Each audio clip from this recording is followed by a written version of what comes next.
Go. Dale Carnegie is an organization that helps people to be able to transform their potential into increased performance.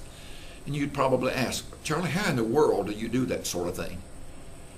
The Dale Carnegie process is a time-spaced training process that helps people to be able to get out of their comfort zones and be able to take charge of their lives. Think about it. When you and I are in our comfort zones, we're dynamic, we're outgoing, we're very enthusiastic, it's easy for us to be ourselves. But when you get out of that comfort zone, what happens to our personality out there? Are we nearly as, are we thinking on our feet nearly as well? Or does the stress out there impair our abilities to be able to communicate our ideas, and it makes us even more self-conscious, does it not? And by the way, when you get out of your comfort zone and you're self-conscious, does that affect your abilities to transmit information that you already know very clearly? Do you communicate that nearly as functionally out of your comfort zone as you do in it? Most people do not, do they? And how many times have you been in situations that threw you out of your comfort zone, if you're in sales especially, and you did a good job presenting your ideas out there, but as you stepped off the curb, reaching for the door handle, you thought about a half a dozen things that you wish you'd said or done. Have you ever been there? And we all have, haven't we? And if we can help you to have that presence of mind, to be able to think on your feet, organize your thoughts, be able to get those ideas across to where that you know that you're not only understood, but not be misunderstood, would you be better in performing your job? And everybody would acquiesce. Did you know that probably the most famous people in America have been through? Warren Buffett took the class back in the 50s, and when he wrote his book recently, he made the statement, and he says, Dale Carnegie is the best degree that I possess in all the degrees that I possess.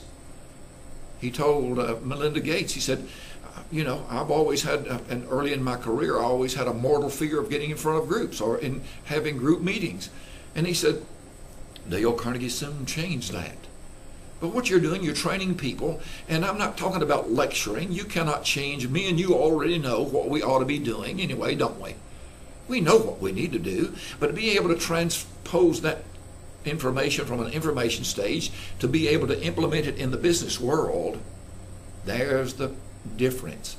There's the difference. And if we could train us to learn to be able to think on our feet better, learn to organize our thoughts, be able to know how to get to the point, put the details in what we have to say. You know what I mean by details, the who, what, why, how, when, and where. But if you can learn to transmit those ideas very enthusiastically and very outgoing, you know that's going to affect the person with whom you're dealing in those situations, isn't it? And there's the key of mine and your performance. You cannot teach a person how to develop the confidence and the poise and the comfortability that we need to be able to be a team player. Oh, many of you have those qualities already. But if you could step out of your box, be able to go on to a new level of performance in our business world, in our atmosphere of performance, what would that mean to me and you?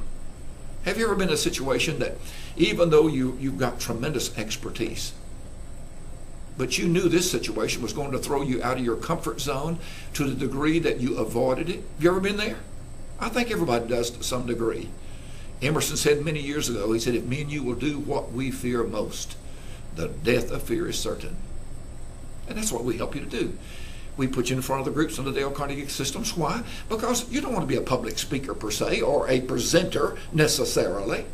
But if we can help you to learn to be able to think on your feet, learn to get rid of your self-consciousnesses in those situations. And there's not but one way to do that. Just learn to do what you fear most, and the death of fear is certain. And that's what Carnegie trains us to do. Help me and you to get rid of our self-consciousness, because when we're self-conscious, what do we think about? We're not thinking about other people. We're not even hardly thinking about what we're trying to do there.